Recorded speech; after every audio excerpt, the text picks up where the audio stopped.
So as you were mentioning about emotional intelligence, I think that's a very hot topic these days. And in your experience or expertise, how emotional intelligence based training can be given to maybe bosses or employees so that they have this better working relationships? This is a huge pain point, and I'll tell you why. Emotional intelligence has been a hot topic now for almost 2 decades, Okay. decade and a half actually, Okay. right? A lot of organizations jump into it because it's like like you said, it's like trending, so let's do it. Yeah. But what most organizations, I'm going to talk about the past a little before I go into, should we be doing it more? What organizations have not been doing sufficiently, I think, is giving it the depth that it needs from a application perspective, Okay. right? Everybody wants to know what it is, but they don't know what to do with it, Okay. right? So that's one part. Coming to your question, should it be done more? Will it help? 100% yes.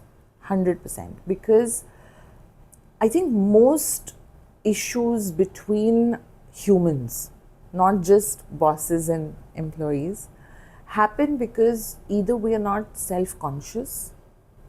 I'm talking to you. Am I conscious of my body language? Am I conscious of my voice? Do I know how loud I am? Do I know what my expression is saying to you? If I am not cognizant of that and I don't know how to regulate what's happening inside of me, one is I'm going to come onto you in a different way. Two is when you undergo emotional dissonance Yeah. or challenges, I'm not going to be in a position to understand, empathize, deal with it, or diffuse it Okay. because I haven't learned how that is done. Okay. But another question I have is that, see, even if you do a lot of these trainings, maybe on emotional intelligence, what is the best way to also gauge the effectiveness of these trainings Yeah, afterwards? yeah. I think, again, like I said, the traction around learning and development is very, very crucial. Today, we have so many tools and techniques and inventories and psychometries and mechanisms and coaching and mentoring and different forms of dialoguing with people that can be used to do a pulse check of where the individual is moving. Okay. The problem, Sunil, is that nobody wants to give it that time.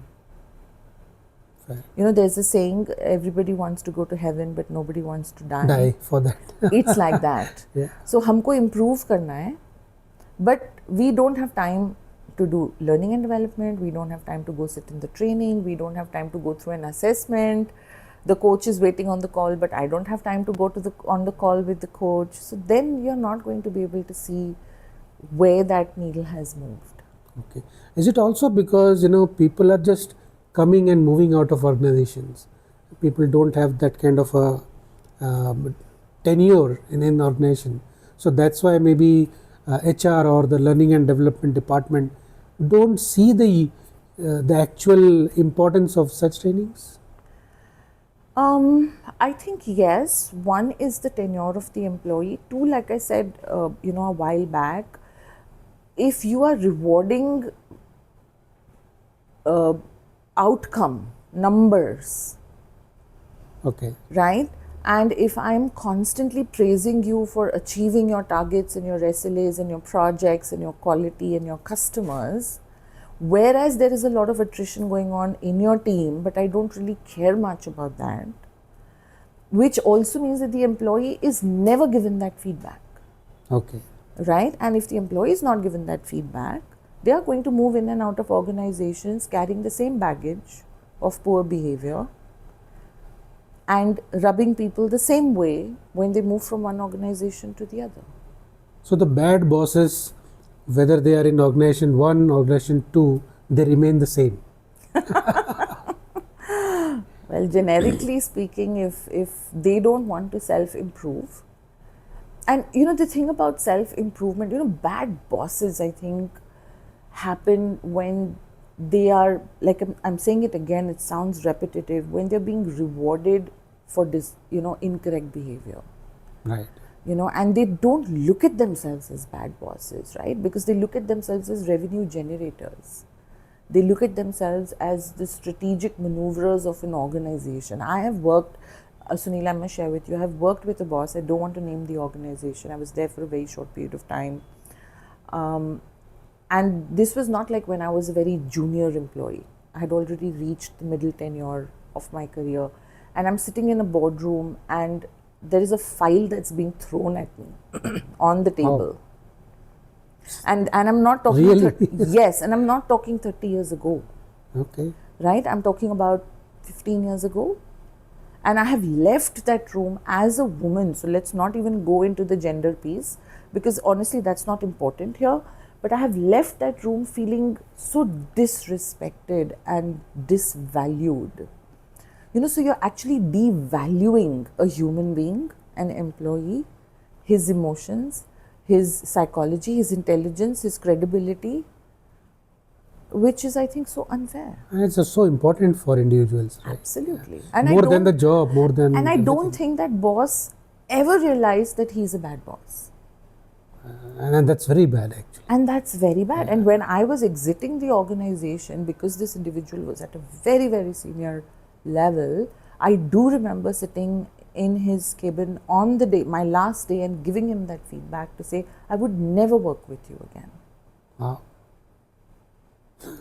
Yeah. Very strange. Can you imagine having a file thrown at you is definitely not something which is excusable. Absolutely. Even if you are one of the best performers, right? No, that doesn't give you the right. Look, there's another angle to this, Sunil, that I want to bring in, which I really want, your viewers to think about in depth. I agree there are bad bosses. I agree there are supervisors who are not meeting the requisites of being a good manager. Yeah. But I also feel that employees are not vocalizing it enough because they have their fear of losing the job. I get that. You have your EMIs, you have families, you have children, you worry that, it's not going to help if I say it out loud. But because nobody is saying it out loud.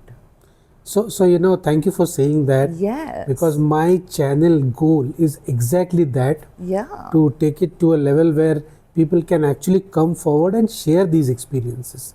Yeah. Because all these different issues of managing the bills become so restrictive for people that they keep it inside themselves. Absolutely. And it's not good for the individual, in fact not good for the organization or not even for the family.